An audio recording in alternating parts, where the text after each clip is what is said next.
Goku एक बहुत ही strong fighter है, लेकिन इसका मतलब ये नहीं है कि वो बहुत ही स्मार्ट है, क्योंकि हम लोगों ने बहुत से मोमेंट्स में ऐसा देखा है कि गोकू बहुत ही स्टूपिड चीजें करता है। जैसे उसने सेल को सेंसोबिन दे दी थी गोहान से लड़ने के लिए, जामासु को सील करने के लिए, वो अपना चाम भी भूल गया था और 2 बच्चे करने के बाद भी उसको ये नहीं पता था कि एक किस क्या होती है।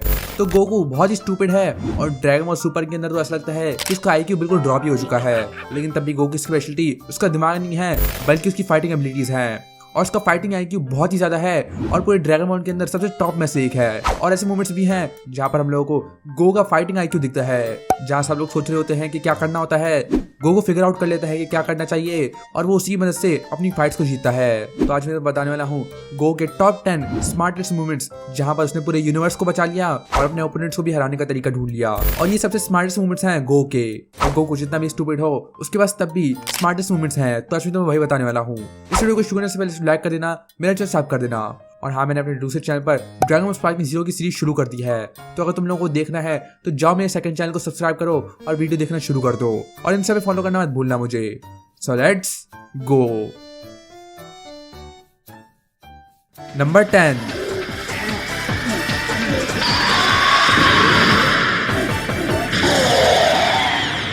Goku feeds याकॉन।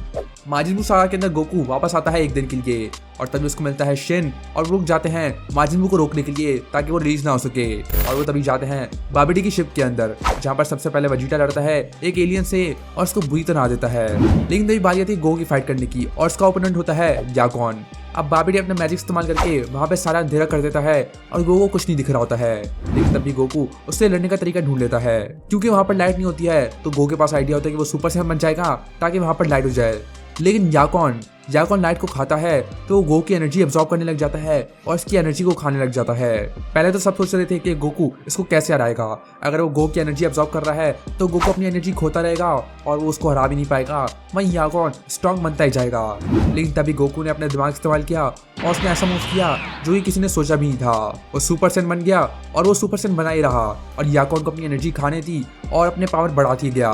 याकॉन उसकी एनर्जी खाता ही गया और उसको समझ नहीं आ रहा था कि गोकू ऐसा क्यों कर रहा है। लेकिन तभी गोकू सुपर सेन 2 बन जाता है एक सेकंड के लिए और वजीटा भी ये नोटिस कर लेता है और याकॉन के अंदर इतनी एनर्जी चली जाती है कि इसकी पूरी बॉडी फट जाती है और वो वहीं पे मर जाता है। और ये देखकर वजीटा भी गुस्सा हो गया था कि गोकू ने सुपर सेन 2 भी अचीव कर लिया है और सुप्रीम का भी ये देखकर शॉक हो गया था कि गोकू ने इस तरह याकॉन को हरा दिया। और तुम्हें पता नहीं हो, लेकिन गो की ये सबसे पहली किल है पूरी ड्रैगन बॉल जी के अंदर। इससे पहले गोकू ने एक भी फाइटर को नहीं मारा था और याकॉन ही था वो फाइटर जो कि उसने खुद मारा। मतलब याकॉन ने खुद ही अपने आप को सेल्फ डिस्ट्रक्ट कर दिया गो की एनर्जी खा कर। लेकिन गोकू ये जानता था और उसने तब भी याकॉन को मारने दिया। तो यहाँ पर ये गो की सबसे पहली किल थी और ये बहुत स्मार्ट मूव था जिसको देखकर सभी शॉक हो गए थे। नंबर 9, वो मजाक कर रहा है ना? क्या सच में?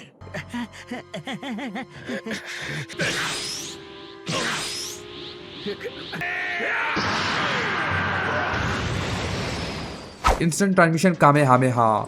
सेल गेम्स के शुरू होते ही गोकू पहला फाइटर था जो कि सेल से लड़ रहा था और उन दोनों की पावर बिल्कुल इक्वल थी। वो दोनों बहुत ही खतरनाक फाइट कर रहे थे और गो को तब भी मुश्किल हो रही होती है सेल से लड़ने में। सेल उस पॉइंट पर अपनी परफेक्ट फॉर्म में था जहां पर कोई भी उसको नहीं हरा सकता था और अगर कोई हरा सकता था तो वो था गोकू। लेकिन जब गो को बहुत ही मुश्किल हो रही होती है तभी वो जाता है ऊपर आसमान के अंदर और तभी वो अपना कामेहामेहा चार्ज करने लग जाता है। सबको लगता है कि गोकू यहाँ से कामेहामेहा नहीं करेगा, क्योंकि अगर उसने ऐसा किया तो पूरी अर्थ डिस्ट्रॉय हो सकती है, क्योंकि कामेहामेहा बहुत ही पावरफुल है और अगर गोकू उसको नीचे फायर करेगा तो पूरा अर्थ डिस्ट्रॉय हो जाएगा। और सेल को भी यकीन था कि गोकू ऐसा नहीं करेगा। लेकिन जब गोकू कामेहामेहा चार्ज करने लग जाता है तो सबको यकीन नहीं होता, क्योंकि गोकू रुकने वाला नहीं था और सबको लगा था कि वो रुक जाएगा। और ये देखकर सेल और स्ट्रीट फाइटर सब शॉक हो गए थे, लेकिन तभी गोकू रुकने वाला नहीं था और सब डरने वाले थे गोकू ऐसा करने वाला है। लेकिन तभी गोकू ऐसा कर पाता, वो वहां से गायब हो जाता है और वो सीधा आता है सेल के नीचे। और ये देखकर सेल भी बहुत शौक होता है और तभी गोकू उसके ऊपर अपना कामेहामेहा कर देता है और उसकी पूरी बॉडी को उड़ा देता है। और यहाँ पर सेल पूरी तरह अपनी आधी बॉडी को खो देता है और यहाँ पर वो बिल्कुल मरने की हालत में चले जाता है। लेकिन तभी सेल ने सर्वाइव कर लिया क्योंकि उसके पास थे पिकोलो के जीन्स और उसने अपने आप को रिजनरेट कर लिया। लेकिन तभी एक बहुत ही बड़ा प्लॉट होल था, क्योंकि सेल ने कहा था कि जब तक बॉडी का मेन पार्ट जो कि उसके दिमाग के अंदर है वो रहेगा तभी वो रिजनरेट कर पाएगा। लेकिन यहाँ पर गोकू ने उसकी पूरी बॉडी को उड़ा दिया था उसका पूरे सर के साथ और वो तब भी रिजनरेट कर देता है। तो ये भी एक प्लॉट होल था और अगर ये प्लॉट होल ना होता तो गोकू ने सेल को मार ही दिया था। लेकिन तब भी ये गोकू के सबसे स्मार्टेस्ट मूवमेंट्स में से एक है, जहाँ पर उसने इंस्टेंट ट्रांसमिशन और कामेहामेहा को साथ में मिलाकर इंस्टेंट ट्रांसमिशन कामेहामेहा मार दिया। और तुम सोच सकते हो कि गोकू कितना स्मार्ट था ये मूव इस्तेमाल करने के लिए। नंबर 8। क्रिलिन, मैं जानता हूँ ये गलत है, लेकिन प्लीज इसे जाने दो मेरे लिए। मैं चाहता हूँ एक दिन मैं इससे फिर से लड़ सकूं। तो अब मेरी जाने का वक्त आ गया है, लेकिन ये लड़ाई अभी खत्म नहीं हुई। मैं लौट कर आऊंगा। वजीटा को जिंदा जाने देना। ड्रैगन बॉल जी की शुरुआत के अंदर वजीटा बहुत ही विल सेयन था, जो एक गोकू वर्स के दोस्तों को मारने के लिए आया था, लेकिन गोकू, गोहान और क्रेन ने मिलकर वजीटा को मार दिया था और वो वहां पर मरने की हालत में पहुंच गया था। क्रेन के पास मौका था कि वो वजीटा को वहीं पे मार दे अपनी तलवार से, लेकिन तभी गोकू ने क्रेन को बोला कि वो वजीटा को जाने दे। और ये गोकू के सबसे स्मार्टेस्ट मूवमेंट्स में से एक है, क्योंकि अगर वो यहाँ पे वजीटा को जाने नहीं देगा तो बहुत ही मुश्किल होती जी फाइटर्स को आगे जाकर, क्योंकि नेमेक्स साल के अंदर वजीटा बहुत मदद करता है जी फाइटर्स की। वो क्रेन और गोहान को बचाता है और उसकी बहुत मदद करता है और गिनी फोर्स में भी लड़ने की मदद करता है। के अंदर वो सुपर सेन बन जाता है और एंड्रॉइड्स को खुद संभाल रहा होता है कुछ टाइम के लिए, और आगे जाकर वो बहुत ही अच्छा जी फाइटर बन जाता है और गो की बहुत मदद करता है उसको अपनी लिमिट सरपास करने में। और गो को वजीटा राइवल्स बन जाते हैं, जो कि आगे जाकर बहुत स्ट्रॉन्ग बन जाते हैं। और ये सब इसलिए होता है क्योंकि गोकू ने उसको जाने दिया। अगर गोकू यहाँ पे उसको मार देता तो वजीटा यहीं पे मारा जाता और आगे जाकर जी फाइटर्स को बहुत ही मुश्किल होती और शायद वो नेमेक्स सागा तक भी सर्वाइव नहीं कर पाते। नंबर 7। अगर ये ऐसे ही लगातार एक दूसरे पर वार करते रहे और हर वार से ऊर्जा निकलती रही तो पूरे ब्रह्मांड का विनाश हो सकता है। Super Sen God Goku saves universe. Dragon ball super के पहले सागा के अंदर हम लोग दिखता है बीरस, जो कि ढूंढ रहा होता है सुपर सेन गॉड को, और गोकू आगे जाकर सुपर सेन गॉड भी बन भी जाता है सेन रिचुअल करके। वो दोनों बिल्कुल खतरनाक तरीके से फाइट कर रहे होते हैं और उनकी पावर बहुत ही ज्यादा होती है। एक पॉइंट पर वो स्पेस में लड़ रहे होते हैं और उन दोनों की पावर बहुत ही खतरनाक होती है, और तभी वो एक दूसरे को पंचेस मारने लग जाते हैं और उनकी पंचेस से पूरा यूनिवर्स हिलने लग जाता है। सुप्रीम का बताता है अगर उन्होंने और पंचेस मारे इसी तरह तो पूरा यूनिवर्स खत्म हो सकता है, और ये बहुत ही बड़ी प्रॉब्लम थी। और यहाँ पर गोकू इसको बचाने का तरीका ढूंढ रहा होता है और तभी वो इसको तरीका ढूंढ भी लेता है। वो बीरस के पंचेस को उतनी स्पीड और उतनी पावर पे मारा था जितनी पावर पे बीरस मारा था, और उसकी वजह से इम्पैक्ट्स नहीं बन रहे थे और गोकू इस वजह से पूरे यूनिवर्स को बचा लेता है। और गोकू स्मार्टली बीरस के सामने एक ऐसा मूव निकाल लेता है जिसके बारे में बीरस ने सोचा भी नहीं था। बीरस को भी यकीन नहीं हो रहा था कि गोकू इसके बारे में सोचा था, ना कि फाइट पर फोकस कर रहा था, और ये भी एक बहुत स्मार्ट मूव था गोकू की तरफ से। नंबर 6। मैं कोई बेवकूफ नहीं हूँ। मैं जानता हूँ तुम बस रौब झाड़ रहे हो, पर मुझे कोई परवाह नहीं। मैं जानता हूँ तुम ज्यादा ताकतवर नहीं हो। अच्छा, मेरा ये मतलब नहीं था। क्या? Mastering super Saiyan. Cell saga के अंदर जब एंड्रॉइड्स बहुत ही खतरनाक होते हैं तो गोकू वापस आता है और बताता है हाइपरबोलिक टाइम चेंबर के अंदर जाने के लिए, और तभी जाते हैं वजीटा और ट्रंक्स, और उन दोनों की पावर बहुत बढ़ चुकी होती है, और तभी जाते हैं गोकू और गोहान ट्रेनिंग करने के लिए।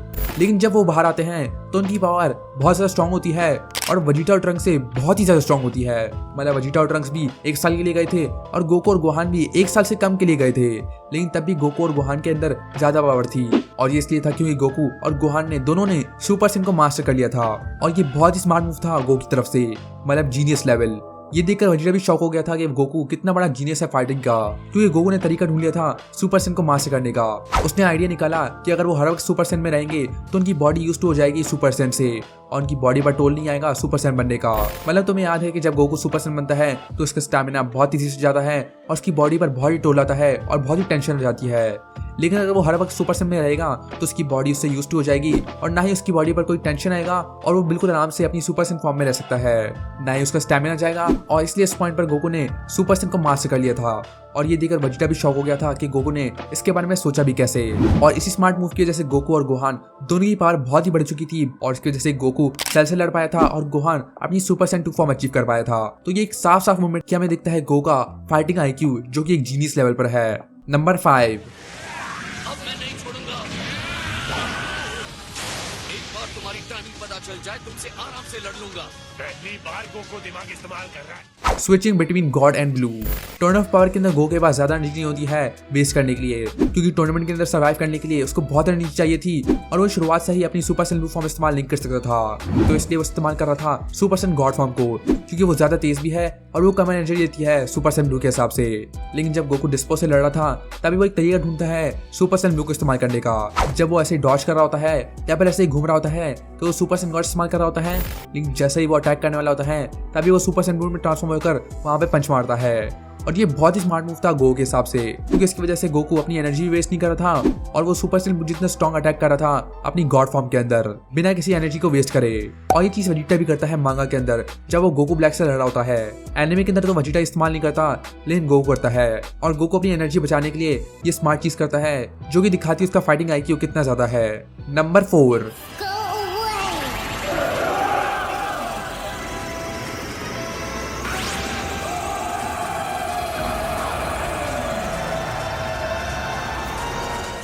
Zeno button to kill ज़ामासु।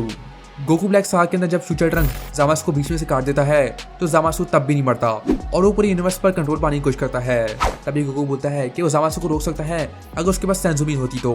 और तभी वो चेक करता है कि उसके पास सेंजुमिन है या नहीं, लेकिन तभी उसको कुछ मिलता है और वो होता है ज़ेनो का बटन। तभी गोकू ज़ेनो बटन इस्तेमाल करके ज़ेनो को वहीं पे बुला देता है और पूरी टाइमलाइन को इरेज करवा देता है। अब तुम इसको स्टूपिड मूवमेंट बोल सकते हो या स्मार्ट मूवमेंट भी बोल सकते हो, लेकिन आखिर में ये काम कर गया और ज़ामासु पूरी तरह इरेज हो गया।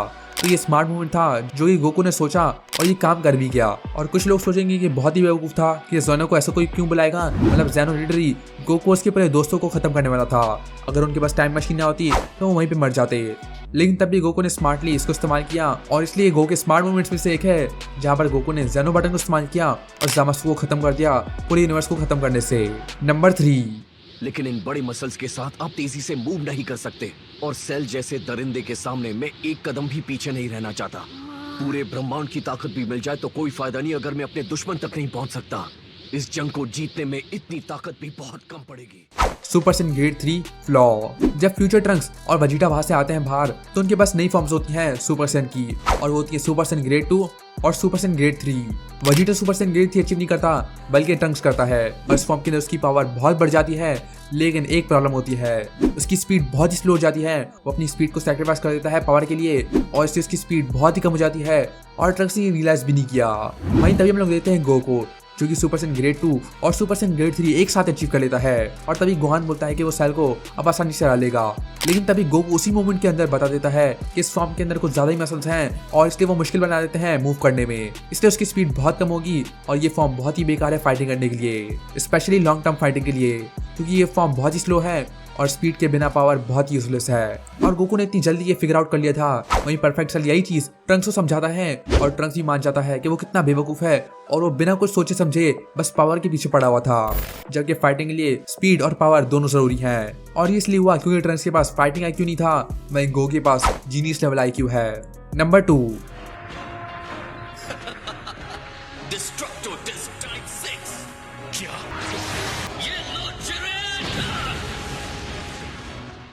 गोकू आउटस्मार्ट्स जीरन।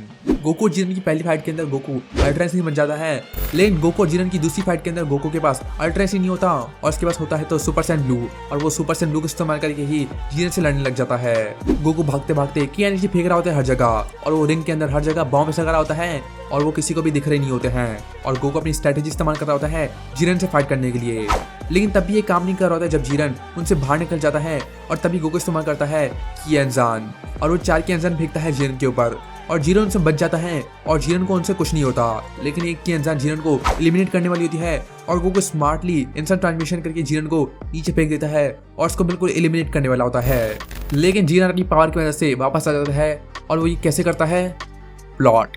अगर जीरन यहाँ पे चीटिंग नहीं करता तो गोकू उसको आसानी से एलिमिनेट कर देता बिना अल्ट्रा इंस्टिंक्ट के, और ये गोकू के सबसे स्मार्टेस्ट मूवमेंट्स में से एक है जहाँ पर उसने अपना दिमाग इस्तेमाल किया और वो जीरन को एलिमिनेट करने वाला था। Number 1,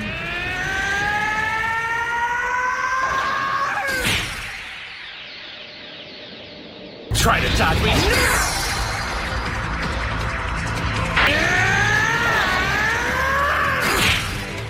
Goku figures out hits technique. Universe saga के अंदर हम लोग देखता है हिट, जो कि एक असैसिन होता है जो कि 1000 साल पुराना होता है और उसके पास पावर होती है टाइम स्किप की, मतलब वो 0.1 सेकंड के लिए फ्यूचर में जा सकता है। वो टाइम स्टॉप नहीं कर रहा बल्कि वो लिटरली फ्यूचर के अंदर जा रहा होता है 0.1 सेकंड के लिए। अब 0.1 सेकंड्स तो बहुत ज़्यादा नहीं है, लेकिन तब भी एक स्पीडस्टर के लिए ये बहुत ही ज़्यादा टाइम है और ये बहुत ही यूजफुल टेक्निक है। जब वेजिटा अपनी सुपर सेन ब्लू फॉर्म के अंदर हिट से लड़ रहा होता है तो वो उसके सामने कुछ भी नहीं कर पाता। हिट उसको बुरी तरह उसकी वाइटल पंच में मार रहा होता है और वेजिटा बस मार खा रहा होता है और आखिर में वेजिटा भी हार जाता है। और जब गोकू वेजिटा से पूछता है कि उसके पास कोई एडवाइस है या नहीं, तो वेजिटा बोलता है कि उसके पास कुछ नहीं है, क्योंकि उसको भी समझ नहीं आया कि हिट ने उसको कैसे हरा दिया। लेकिन गोकू ऑक्टोपस की मदद से पता चल गया था कि हिट क्या इस्तेमाल कर रहा है और तभी वो हिट से फाइटिंग करने का तरीका ढूंढ लेता है। गोकू 0.1 सेकंड्स के लिए हिट को प्रेडिक्ट कर रहा होता है और उसके अटैक्स को ब्लॉक करने लग जाता है, जबकि हिट अपनी टाइम स्किप इस्तेमाल कर रहा था। और ये देखकर सभी शॉक हो जाते हैं कि गोकू ऐसा कर भी पा रहा है। जब वेजिटा हिट लड़ रहे थे तो गोकू ने हिट की फाइटिंग स्टाइल को समझ लिया था और अब वो वही इस्तेमाल कर रहा था हिट से लड़ने के लिए।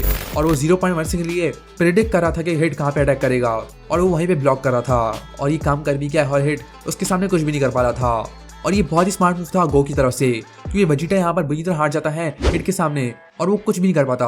वहीं गोकू ने हिट की टाइम स्किप को हराने का तरीका ढूंढ लिया था और उसको वो हरा भी रहा था कि हिट को पावर अप करने की जरूरत पड़ गई और अपने टाइम स्किप पे मूव करने की जरूरत पड़ गई। लेकिन तभी गोकू चला जाता है अपनी सुपर सन लूक आयोकेन फॉर्म के अंदर और हिट को हरा देता है। और यही है गोकू का सबसे स्मार्टेस्ट मूवमेंट पूरे ड्रैगन बॉल सुपर के अंदर।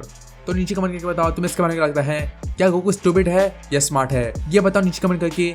इसे लाइक कर देना, मेरा चैनल सब्सक्राइब कर देना और मैं तो नेक्स्ट वीडियो के अंदर।